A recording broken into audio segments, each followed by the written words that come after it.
Good morning students. நம்ம இன்றைக்கி பார்க்க போகிறது யூனிட் 6 நியூக்ளியர் ஃபிசிக்ஸில் ஸ்டெல்லர் எனர்ஜி. அதாவது ஸ்டெல்லர் எனர்ஜி அப்படின்னா விண்மீன் ஆற்றல். The stars like our sun emit a large amount of energy in the form of light and heat. அதாவது சன் எமிட் பண்ணுற மாதிரியே மற்ற ஸ்டார்ஸும் அதிக அளவிலான ஒளி மற்றும் வெப்பத்தை வெளிவிடுது. This energy is termed as the stellar energy. இந்த எனர்ஜிக்கு பேர் தான் ஸ்டெல்லர் எனர்ஜி, அதாவது விண்மீன் ஆற்றல் அப்படின்னு பேர். Where does this high energy come from? அப்போது சன்னில் நிறைய ஒளி மற்றும் வெப்பம் வெளிப்படுது. அதே மாதிரியே மற்ற விண்மீன்கள்லேயும் வெளிப்படுறதுக்கு என்ன காரணம்? அது எங்கேருந்து நமக்கு வருது அப்படின்னு கேட்குறாங்க. All stars contain a large amount of hydrogen. அதாவது நம்ம ஏற்கனவே படிச்சிருக்கோம், அண்டத்தில் யூனிவர்ஸில் இருக்கக்கூடிய அதிகமான கேஸஸ் பார்த்தோம் அப்படின்னா ஹைட்ரஜன், ஹீலியம்னு பார்த்தோம். அதனால் இந்த விண்மீன்கள் பார்த்தோம்னா ஸ்டார்ஸை சுற்றியும் அதிகமான ஹைட்ரஜன்ஸ் இருக்குது. The surface temperature of the stars is very high which is sufficient to induce fusion of the hydrogen nuclei. அதாவது விண்மீன்களை சுற்றி இருக்கக்கூடிய டெம்பரேச்சர் ரொம்ப அதிகமாக இருக்கும். அப்போது அங்கே இருக்கக்கூடிய அந்த ஹைட்ரஜன் என்ன ஆகுது அப்படின்னா அந்த ஃபியூஷன் நடைபெற்று அதுலேருந்து வெளிவரக்கூடிய ஆற்றலும் வெப்பமும் அதிக அளவில் இருக்குது. இதுதான் அந்த ஸ்டெல்லர் எனர்ஜிக்கு காரணம். அதாவது நம்ம ஸ்டார்ஸை சுற்றி ஹைட்ரஜன் இருக்குது இல்லையா, அப்போது அதில் ஏற்கனவே அதிக அளவில் வெப்பநிலை இருக்கிறதுனால அது அந்த ஹைட்ரஜனுடைய இணைவிற்கு போதுமானதாக இருக்குது. அதாவது ஹைட்ரஜன் ஃபியூஷன் நடைபெறதுக்கு, அணுக்கரு இணைவு நடைபெறதுக்கு போதுமான அளவு வெப்பநிலை அந்த விண்மீன்கள் இருக்கிறதுனால அணுக்கரு இணைவு நடைபெற்று அதிலிருந்து அதிக அளவிலான வெப்பம் மற்றும் ஒளி வெளிப்படுது. இதுதான் அந்த ஸ்டெல்லர் எனர்ஜிக்கு காரணம். Next, fusion reaction that takes place in the course of the sun and the other stars results in an enormous amount of energy which is called as stellar energy. இந்த மாதிரி விண்மீன்களை சுற்றி ஏற்படக்கூடிய இந்த ஹைட்ரஜன் இணைவு வினை தான் அதிலிருந்து வெளிவரக்கூடிய இந்த ஃபியூஷன்னால் வெளிவரக்கூடிய ஆற்றல் அதிகமாக இருக்கிறது தான் இந்த ஸ்டெல்லர் எனர்ஜிக்கு காரணம். Thus, nuclear fusion or thermonuclear fusion reaction is the source of light and heat energy in the sun and other stars. அதனால் இந்த வினைக்கு பேர் நியூக்ளியர் ஃபியூஷன், அதாவது அணுக்கரு இணைவு அல்லது தெர்மோநியூக்ளியர் ரியாக்ஷன், வெப்ப அணுக்கரு வினை அப்படின்னு பேர். இதன் காரணமாக தான் சன் மற்றும் விண்மீன்களில் அதிக அளவு வெப்பமும் ஒளியும் வெளிப்படுது. Next, hydrogen bomb. நம்ம ஏற்கனவே படித்தோம், ஆட்டம் பாம் படித்தோம். Atom bomb nuclear fission. Hydrogen bomb பார்த்தோம் அப்படின்னா நியூக்ளியர் ஃபியூஷன். நியூக்ளியர் ஃபிஷன் மூலிமா எந்த பாம் பேசிக்காக செயல்படுது அப்படின்னு கேட்டாங்கன்னா அது ஆட்டம் பாம். நியூக்ளியர் ஃபியூஷனுக்கு எக்ஸாம்பிள் ஹைட்ரஜன் பாம். பாருங்கள், hydrogen bomb is based on the principle of nuclear fusion. A hydrogen bomb is always designed to have an inbuilt atom bomb which creates the high temperature and pressure required for fusion when it explodes. அதாவது சாதாரணமாக அணுக்கரு பிளவு, அதாவது nuclear fusion நடைபெறதுக்கு சாதாரண வெப்பநிலையிலேயே நடைபெறும். ஆனால் nuclear fusion நடைபெறணும் அப்படின்னா 10⁻7 to 10⁻9 kelvin அளவுக்கு என்ன வரணும் அப்படின்னா வெப்பம் இருக்கணும். அப்போ தான் அங்கே அணுக்கரு வினை நடைபெறும்னு படித்தோம். இங்கே என்ன சொல்கிறாங்க அப்படின்னா, இப்போ ஹைட்ரஜன் பாம் வெடிக்கணும் அப்படின்னா அதுக்கு தேவையான அது கண்டிப்பாக என்ன நடைபெறணும், அங்கே நியூக்ளியர் ஃபியூஷன் நடைபெறணும். அப்போ நியூக்ளியர் ஃபியூஷன் நடைபெறதுக்கு என்ன கண்டிஷன்ஸ்? ஹை டெம்பரேச்சர் இருக்கணும். அந்த ஹை டெம்பரேச்சர் இருந்தால் தான் அங்கே ஹைட்ரஜனுடைய ஃபியூஷன் நடைபெறும். அதுக்கப்புறம் தான் அது எக்ஸ்ப்ளோர் ஆகும். அப்போது இங்கே என்ன நடைபெறுதுன்னு பார்த்தீங்கன்னா, ஹைட்ரஜன் பாம்பை வெடிக்க செய்கிறதுக்கு சாதாரணமாக என்ன பண்ணுறாங்கன்னா, a hydrogen bomb is always design to have an inbuilt atom bomb which creates the high temperature and pressure required for fusion when it explodes. Then fusion takes place in the hydrogen core and leads to the release of a very large amount of energy in an uncontrolled manner. The energy released in a hydrogen bomb or fusion bomb is much higher than that released in an atom bomb or fission bomb. அதாவது அணுகுண்டை வெடிக்க செய்கிறதுக்கு முன்னாடி hydrogen குண்டை வெடிக்க செய்கிறதுக்கு முன்னாடி அணுகுண்டை வெடிக்க செஞ்சு, ஏன்னா அதுக்கு அறை வெப்பநிலையில் இருந்தாலே போதும் அணுகுண்டு வெடிக்கிறதுக்கு. அப்போ என்ன பண்ணுறோம் அப்படின்னா, அணுகுண்டை வெடிக்க செஞ்சு அதுலேருந்து வெளிவரக்கூடிய அதிகமான வெப்பநிலை மற்றும் அழுத்தத்தினால இந்த ஹைட்ரஜன் குண்டு வெடிக்க செய்யப்படுது. அப்போது அணுகுண்டு வெடித்து வெளிவரக்கூடிய அந்த வெப்பநிலை வந்து ஹைட்ரஜன் குண்டு வெடிக்கிறதுக்கு போதுமானதாக இருக்கிறதுனால நம்ம ஃபஸ்ட்டு என்ன பண்ணுறோம் அப்படின்னா, அணுகுண்டை வெடிக்க செஞ்சு அதன் மூலியமாக நியூக்ளியர் ஃபியூஷன் ஏற்பட்டு ஹைட்ரஜன் பாம் வந்து வெடிக்குது. இதுதான் வந்து இதனுடைய அடிப்படை. நெக்ஸ்ட்டு பாருங்கள், nuclear fission and nuclear fusion ரெண்டுக்கு இடையில் உள்ள ஃபீச்சர்ஸ் பாருங்கள். நியூக்ளியர் ஃபிஷன் அணுக்கரு பிளவு அப்படின்னா the process of breaking up splitting of a heavy nucleus into two smaller nuclei is called nuclear fission. அதாவது பெரிய அணுக்கருக்கள் இரண்டு ஸ்ப்ளிட் ஆகி சிறிய இரண்டு அணுக்கருக்களாக உருவாகிறதுக்கு பேர் நியூக்ளியர் ஃபிஷன்னு சொல்லுவோம். இதுவே நியூக்ளியர் ஃபிஷன்னா இரண்டு லேசான தனிமங்களுடைய அணுக்கருக்கள் இணைந்து என்ன உருவாகும், ஒரு ஹெவியான நியூக்ளியஸ் உருவாகும். அப்போது nuclear fusion is the combination of two lighter nuclei to form a heavier nucleus.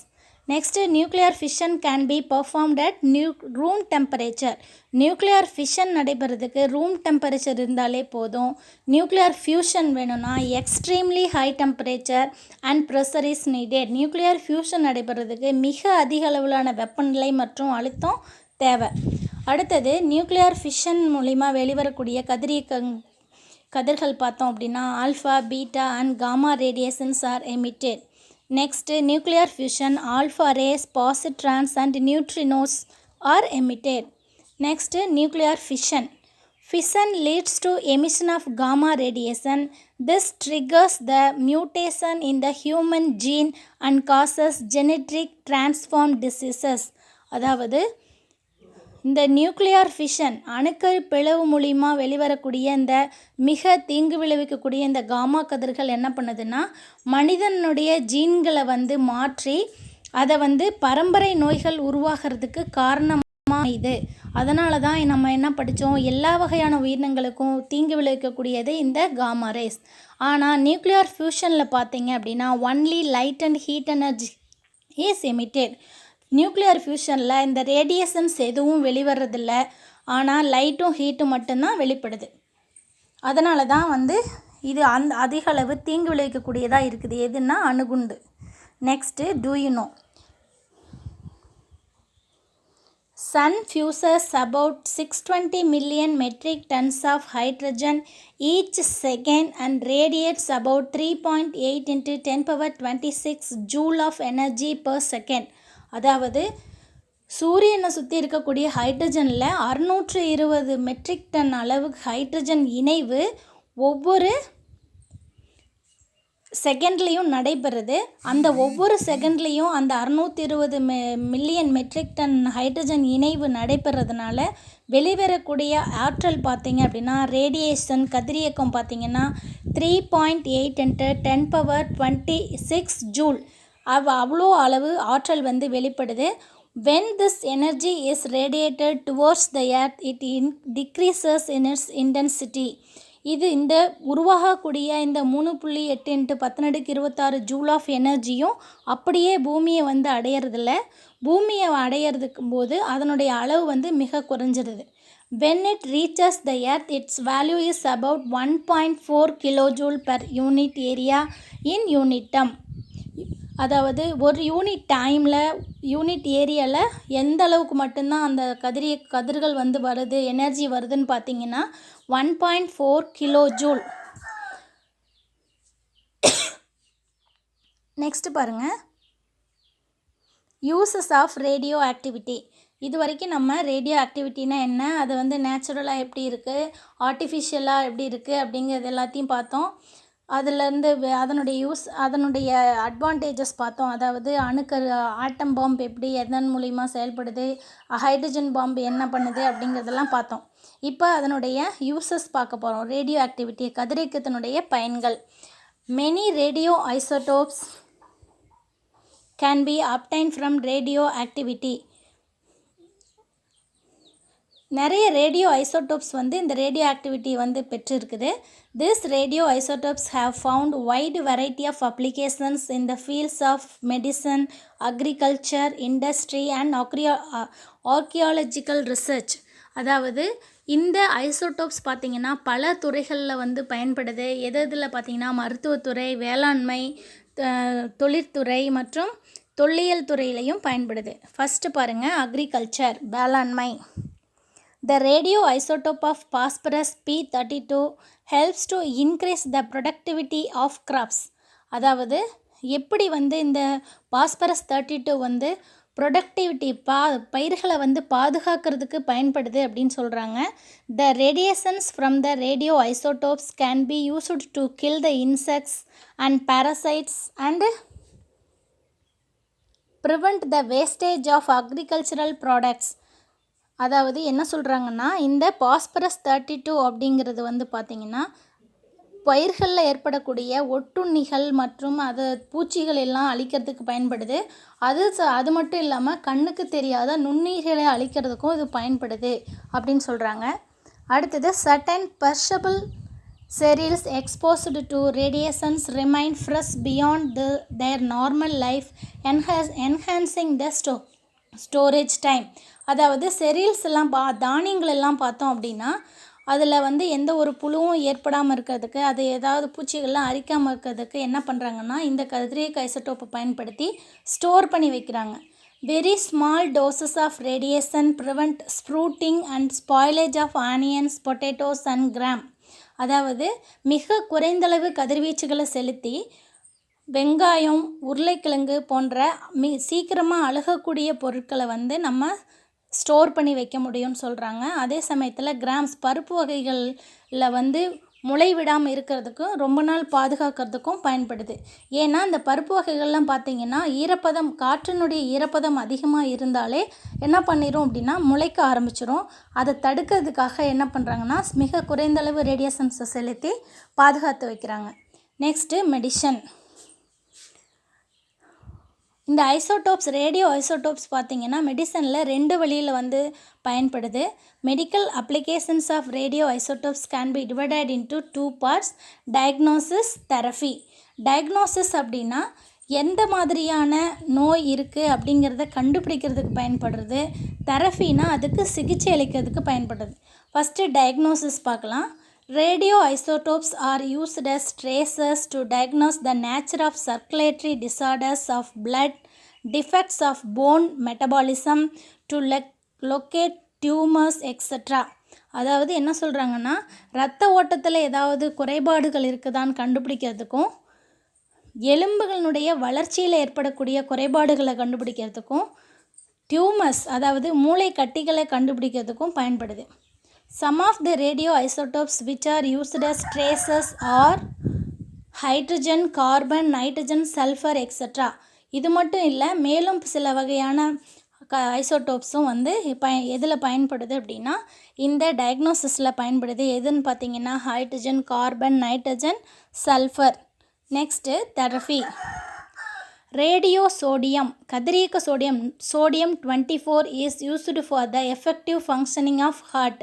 இதயத்தை நல்ல திறம்பட செயல்பட வைக்கிறதுக்கு இந்த ரேடியோ சோடியம் வந்து யூஸ் ஆகுது. Next, radio iodine is used to cure goitre. Iodine குறைபாட்டினால் ஏற்படக்கூடிய முன்கழுத்து கழலை நோயை க்யூர் பண்ணுறதுக்கு எது பயன்படுது அப்படின்னா அயோடின் 131. அடுத்தது, radio iron is used to diagnose anaemia and also to provide treatment for the same. அதாவது ரேடியோ அயன் Fe59 வந்து எதுக்கு யூஸ் ஆகுதுன்னு பார்த்தீங்கன்னா இரத்த சோகை நோயை கண்டுபிடிக்கிறதுக்கும் அந்த நோய்க்கு சிகிச்சை அளிக்கிறதுக்கும் பயன்படுது. Next, radio phosphorus P32 is used in the treatment of skin diseases. அதாவது தோல் நோய்களை குணப்படுத்துறதுக்கு எது பயன்படுது அப்படின்னா radio phosphorus. Next, radio cobalt and radio gold are used in the treatment of skin cancer. அதாவது ரேடியோ கோபால்ட் 60, தங்கம் 198. இந்த ரெண்டு எலமெண்ட்டும் எதுக்கு பயன்படுதுன்னு பார்த்தீங்கன்னா ஸ்கின் கேன்சர், தோல் புற்றுநோய்க்கான சிகிச்சை அளிக்கிறதுக்கு பயன்படுது. Next, radiations are used to sterilise the surgical devices as they can kill the germs and microbes. அதாவது நம்ம ஆப்ரேஷன் பண்ணுறதுக்கு யூஸ் பண்ணுறாங்க இல்லையா அந்த இன்ஸ்ட்ருமெண்ட்ஸு, அதை வந்து க்ளீன் எவ்வளோ தான் நம்ம வந்து சானிடைசர் இந்த மாதிரி விஷயங்களெல்லாம் போட்டு க்ளீன் பண்ணாலும் அதில் மேலும் சில கிருமிகள் வந்து இருக்கும். அதை வந்து என்ன பண்ணுறாங்க அப்படின்னா இந்த கதிரியக்கங்களை பயன்படுத்தி, ஐசோடோப்ஸை பயன்படுத்தி அதை க்ளீன் பண்ணுறதுக்கு இந்த ரேடியோ ஐசோடோப்ஸ் வந்து பயன்படுது. நெக்ஸ்ட்டு, இண்டஸ்ட்ரீஸில் வந்து எப்படி பயன்படுதுன்னு பார்க்கலாம். இன் industries, radio active isotopes R used as tracers to detect any manufacturing defects such as cracks and leaks. அதாவது இண்டஸ்ட்ரீஸில் உருவாக்கக்கூடிய பொருட்களில் ஏதாவது குறைபாடு இருக்கான்னு கண்டுபிடிக்கிறதுக்கு பயன்படுது. என்ன மாதிரியான குறைபாடு அப்படின்னா கிராக்ஸு, அதாவது விரிசல்கள், லீக்ஸு, இது மாதிரி கசிவுகள் ஏதாவது இருக்கான்னு கண்டுபிடிக்கிறதுக்கு பயன்படுது. அடுத்தது பாருங்கள், packaging faults can also be identified through radioactivity. பேக்கேஜிங்கில் ஏதாவது ஃபால்ஸ் இருந்தாலும் இந்த ரேடியோ ஆக்டிவிட்டி மூலிமா ஐடென்டிஃபை பண்ண முடியும். காங்கஸ் which have radioactive sources are used in many industries to check the level of gases, liquids and solids. அதாவது நிறைய இண்டஸ்ட்ரீஸில் use பண்ணக்கூடிய கேஸு, லிக்விட்ஸ், சாலிட்ஸில் இருக்கக்கூடிய அதை வந்து செக் பண்ணுறதுக்கு, எல்லாத்தையும் செக் பண்ணுறதுக்கு இந்த ரேடியோ ஐசோடோப்ஸ் வந்து பயன்படுது. பாருங்கள், and isotopes of Californium is used in the airlines to detect the explosives in the luggage. அதாவது கலிஃபோர்னியம் 252 ஐசோடோப் வந்து எதுக்கு பயன்படுதுன்னு பார்த்தீங்கன்னா ஏர்லைன்ஸ் விமானங்களில் கொண்டு போகக்கூடிய லக்கேஜில் ஏதாவது வெடிப்பொருட்கள் இருக்கா அப்படின்னு கண்டுபிடிக்கிறதுக்கு பயன்படுது. அடுத்தது பாருங்கள், and isotope of americium is used in many industries as a smoke detector. அதாவது ஸ்மோக் டிடெக்டர் அமர்சியம் 241. இந்த ஸ்மோக் டிடெக்டர் வந்து எதுக்கு பயன்படுது அப்படின்னா ஏதாவது திடீர்னு தீப்பிடிச்சிருது, அங்கேருந்து ஸ்மோக் உருவாகுது அப்படின்னா அதை கண்டுபிடிச்சி அலாரம் பண்ணுறதுக்கு எது யூஸ் ஆகுது அப்படின்னா இந்த அமர்சியம் 241. இது வந்து என்னவா பயன்படுதுன்னா ஸ்மோக் டிடெக்டர். அடுத்தது பாருங்கள், ஆர்கியாலஜிக்கல் ரிசர்ச், தொல்லியல் துறையில் வந்து இந்த ஐசோடோப்ஸ் வந்து பெரும் பங்கு வகிக்குது. பாருங்கள், using the technique of radio carbon dating the age of the earth fossils, old paintings and monuments can be determined. அதாவது பழைய நினைவு சின்னங்கள், பூமி, அதே சமயத்தில் பழைய பொருட்கள், அதாவது இறந்து போன மரங்கள், இந்த மாதிரி எல்லா வகையான பழங்கால பொருட்களை அதனுடைய ஏஜை கண்டுபிடிக்கிறதுக்கு இந்த ரேடியோ கார்பன் டேட்டிங் வந்து பயன்படுது. In radio carbon dating the existing amount of radio carbon is determined and this gives and estimate amount the age of this things. பழங்கால பொருட்கள்லாம் கண்டுபிடிச்சி இது 2ஆம் நூற்றாண்டை சேர்ந்தது, 3ஆம் நூற்றாண்டை சேர்ந்தது அப்படிலாம் சொல்கிறாங்க இல்லையா, அது எதை வச்சு சொல்கிறாங்கன்னு பார்த்தீங்கன்னா இந்த ரேடியோ கார்பன் டேட்டிங்கை வச்சு தான். கார்பன் வயது கணிப்பு அப்படின்னு சொல்லுவாங்க தமிழில், ரேடியோ கார்பன் வயது கணிப்பு அப்படின்னு சொல்லிட்டு. ஓகே ஸ்டூடெண்ட்ஸ், சேஃப்டி மெஷர்ஸ் வந்து நம்ம நெக்ஸ்ட்டு கிளாஸில் பார்க்கலாம். Today's homework, this lesson book back only, so read well and send the homework. Thank you.